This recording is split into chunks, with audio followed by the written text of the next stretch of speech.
Hello angel family. I hope आप सब अच्छे हों, महादेव की कृपा आप पर बनी रहे। तो आज की जो हमारी वीडियो रहने वाली है वो इस बात पर है कि जो लोग ध्यान करना चाहते हैं पर वो कर नहीं पाते क्योंकि ज़िंदगी की बहुत सी चीज़ों में वो उलझे रहते हैं। तो आइए जानते हैं उन्हें क्या करना चाहिए, ध्यान करना चाहिए, नहीं करना चाहिए, या करना चाहिए तो क्या सोच कर करना चाहिए। ठीक है, क्योंकि बहुत सारे लोगों ने पूछा है मैम कि हम ध्यान करना चाहते हैं पर हम कर नहीं पाते हैं। ठीक है, तो उसी के एवज में आज हमारी वीडियो रहने वाली है।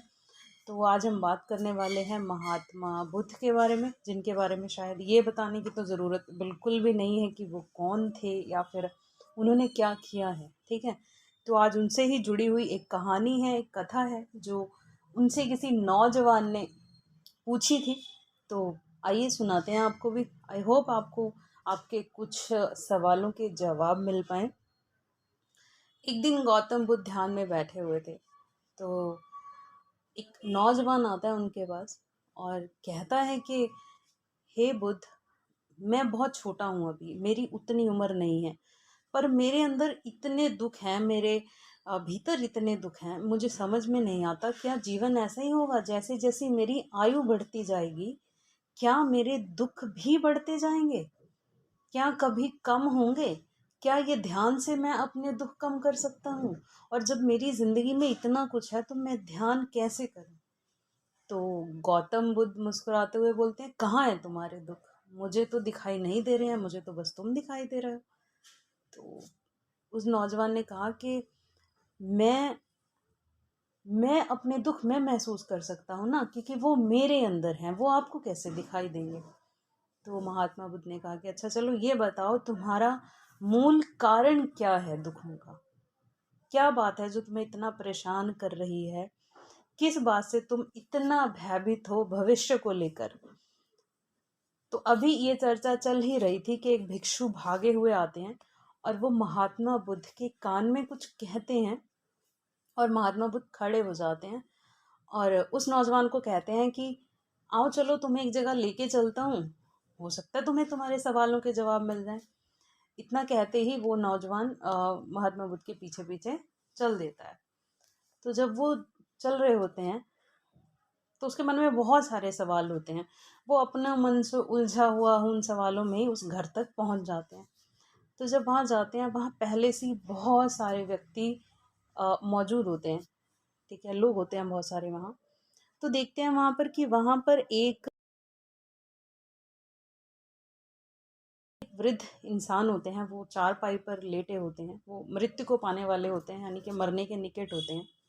तो महात्मा बुद्ध को देखकर ही हाथ जोड़ते हैं और उनसे कहते हैं कि मैं मरने वाला हूँ, मुझे ज़िंदगी का कुछ सूत्र चाहिए, मेरे मन में बहुत सारे सवाल हैं, मैंने आपकी बहुत ख्याति सुनी है, तो क्या आप मेरे सवालों का जवाब दे सकते हैं ताकि मैं चैन से मर पाऊँ, या कम से कम इस मतलब मरते हुए मुझे सुकून हो।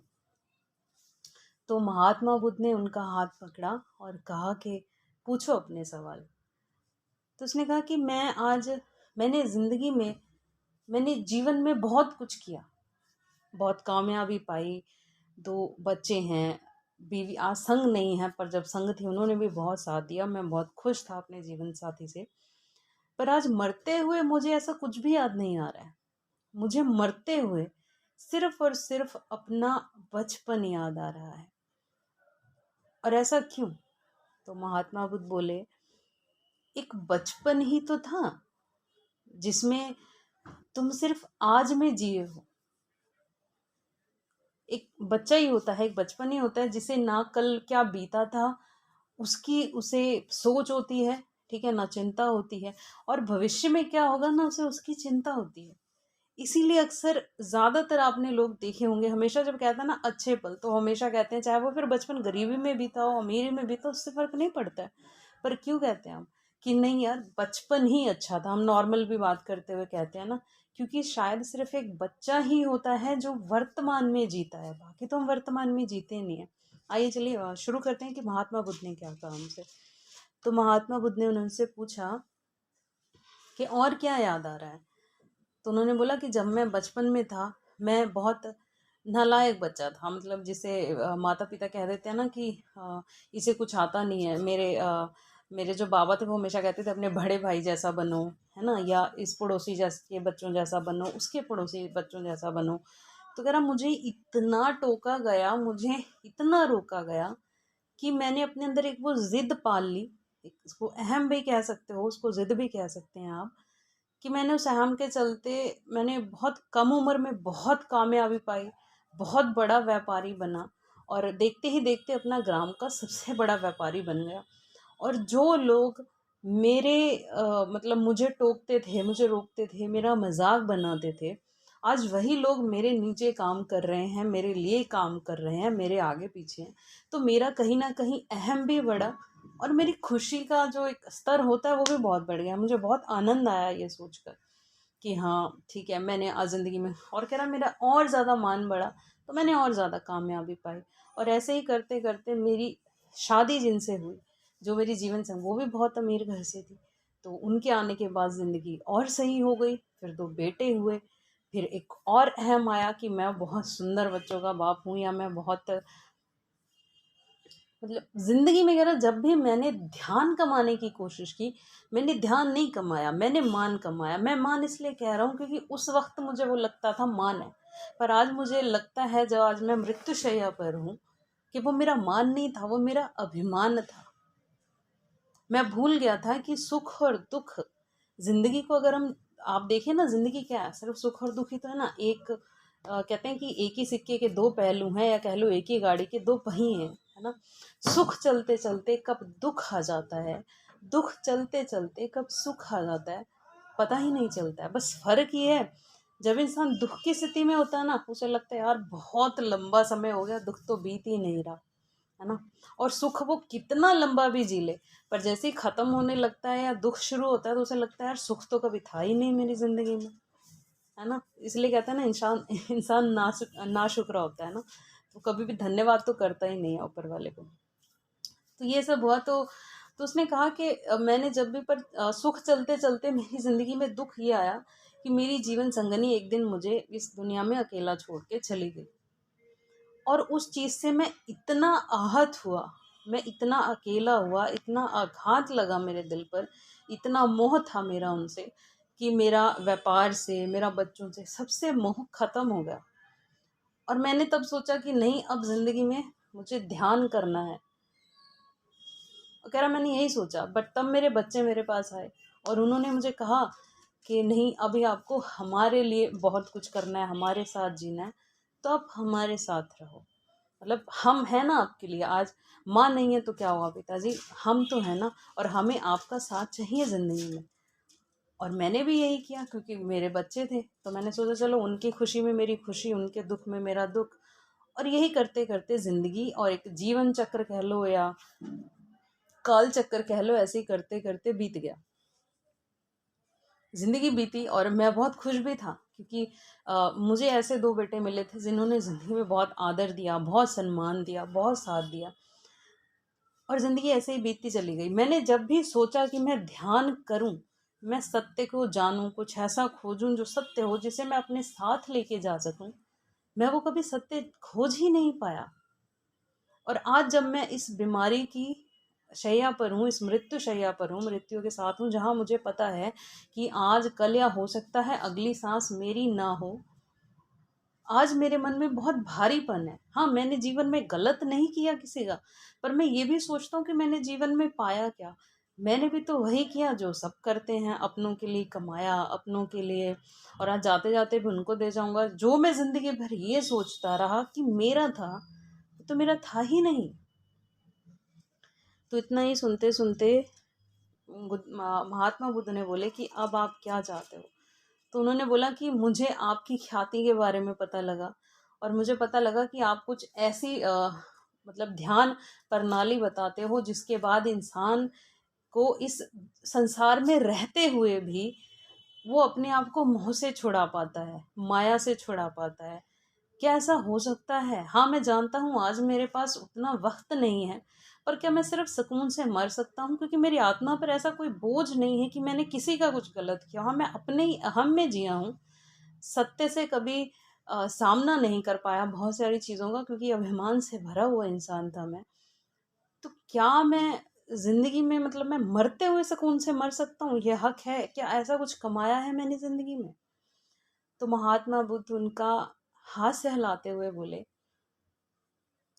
आपने बेशक मरते हुए ही सही, आपने सत्य को जाना तो सही, पर हाँ, आप क्योंकि इस टाइम जिस अवस्था में हैं, इस वक्त आप जिस अवस्था में हैं, उसमें शायद आप ध्यान की उस अवस्था को नहीं पा सकते हैं, ठीक है, जिसे निर्वाण अवस्था कहा जा सकता है। पर हाँ, आप मरते मरते एक चीज कर सकते हैं जिससे आप सुकून से मर पाएंगे। तो वो बीमार व्यक्ति बहुत उत्सुकता के साथ पूछता है कि वो क्या है। तो महात्मा बुद्ध कहते हैं, आप आज अभी इसी क्षण यहाँ जो है, चाहे वो इंसान है, वो पैसा है, वो आपका मोह है, वो माया है, उसको इसी क्षण त्याग दीजिए। अपनी सिर्फ अपने शरीर से नहीं, अपनी स्मरण शक्ति से भी त्याग दीजिए। अगर आप यहाँ से खाली होके जा पाओगे, सब कुछ यहाँ का यहीं छोड़ जाओगे, क्योंकि हम सब इस सत्य से अनभिज्ञ नहीं होते हैं कि हम कुछ भी नहीं लेके जा पाएंगे, फिर भी हमें उसका अभिमान बहुत होता है, और कहीं ना कहीं वही अभिमान हमारी आत्मा में भी चला जाता है। पर आज तुम इस अभिमान को, इस गरूर को यहाँ छोड़ कर जाओ, और एक सत्य के साथ जाओ कि इंसान खाली हाथ जाता है, खाली हाथ जाता है, खाली हाथ आता है और खाली हाथ ही जाता है। पर हाँ, एक विचार अपने साथ वो लेके जा सकता है। उसने इस जिंदगी में अगर ध्यान कमाया है, वो अपने साथ लेके जा सकता है।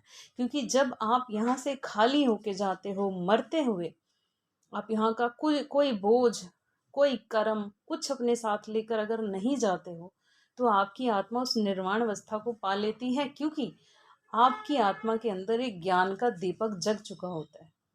इस वक्त आपके लिए यही सही है। और क्योंकि मृत्यु ही एक निश्चित है जिससे हम सब भागते हैं, या हमें लगता है कि हम उसको धोखा दे सकते हैं उससे, पर नहीं।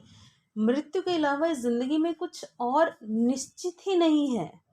ना पैसा, ना रिश्ते, ना मोह, ना माया, ना उपलब्धियां, ना आपका कोई बड़ा ओहदा, कुछ भी निश्चित नहीं है ना? फिर भी हम पल प्रतिपल सोचते ही रहते हैं उसके बारे में, जो चीजें निश्चित नहीं है। और जो चीज निश्चित है, क्या है? वह है मृत्यु। वो कभी भी आ जाएगी। वो आपकी एज नहीं देखेगी, वो वक्त नहीं देखेगी, वो आपके हालात नहीं देखेगी, वो उम्र नहीं देखेगी। उसको जब आना है वो आ जाएगी। और यही गलती करते हैं हम इंसान, मनुष्य यही गलती करते हैं हम हमेशा कल तो कभी भी नहीं आता है, क्योंकि ये जीवन चक्र है, ये काल चक्र है, ये चलता ही रहेगा, कल नहीं आएगा। ये शब्द मेरे नहीं है, ये महात्मा बौद्ध के शब्द हैं। तो ये बात सुनते सुनते वो जो बीमार व्यक्ति थे, वृद्ध व्यक्ति थे, उन्होंने प्राण त्याग दिया और वो शांत हो गए। तो जब उन्होंने प्राण त्यागे, अब वहां से आने के बाद वो जो नौजवान था, उससे पूछा महात्मा बुद्ध ने कि क्या तुम्हें तुम्हारे सवालों के जवाब मिले? तो जो नौजवान था उसने कहा, हाँ बुद्ध, मैं पहले तो आपसे क्षमा चाहता हूँ। एक चीज समझ में जिंदगी में आई कि जिंदगी तो चलती रहेगी। अगर मैं ये सोचूं कि जीवन चक्र मेरी वजह से रुक जाए, या मेरे दुखों या मेरी सुख की वजह से रुक जाए, तो ये नहीं हो सकता है। जिंदगी से, अगर जिंदगी को जीना है तो दुख सुख से ऊपर होना होगा। दुख और सुख तो चलते रहेंगे। जब ये व्यक्ति इतना धनवान होने के बाद, इतना सुख समृद्ध होने के बाद भी आज पीछे मुड़ के देख रहा है, सब शून्य है, तो मैंने तो अभी तक कुछ जिंदगी में किया ही नहीं है। पर हाँ, इनको मरने के बाद, इनकी जिंदगी देखने के बाद एक चीज समझ में आई है कि ध्यान के लिए बूढ़ा होना जरूरी नहीं है, ध्यान के लिए वृद्ध होना जरूरी नहीं है, ध्यान के लिए अपने सुख दुख से ऊपर उठने की जरूरत है। तो आई होप आपको भी आपके सवालों के जवाब मिले होंगे। बहुत लोग कहते हैं ध्यान क्यों करना चाहिए। ध्यान की सबसे बड़ा रीज़न भगवान को पाना भी नहीं है, सबसे बड़ा रीज़न है आप इसी ज़िंदगी में, इसी जीते हुए उस अवस्था को पा जाओ कि आपको किसी से मोह न रहे, आपकी आत्मा इसी जगत में इतनी निर्वाण अवस्था को पा जाए। तो आई होप आपको समझ आया होगा। अगर किसी के सवालों के जवाब मिले हों तो कमेंट ज़रूर कीजिएगा। इसी वीडियो के साथ आपको इसी सोच के साथ छोड़ जाते हैं कि क्या आपको ध्यान करना चाहिए, या फिर ध्यान करने के लिए आपको वेट करना चाहिए, इंतज़ार करना चाहिए कि एक उम्र आएगी तो मैं ध्यान करूँगा, मैं पहले जो चीज़ें चल रही हैं मैं उनसे निजात पा लूँ, मैं बच्चों की शादी कर लूँ, मैं बीवी को पहले कुछ दे लूँ, अपनी ज़िंदगी कुछ बना लूँ। नहीं, आप ये सब करते-करते ध्यान के साथ भी कर सकते हैं। ध्यान का असली मतलब ही ये खुद गौतम बुद्ध ने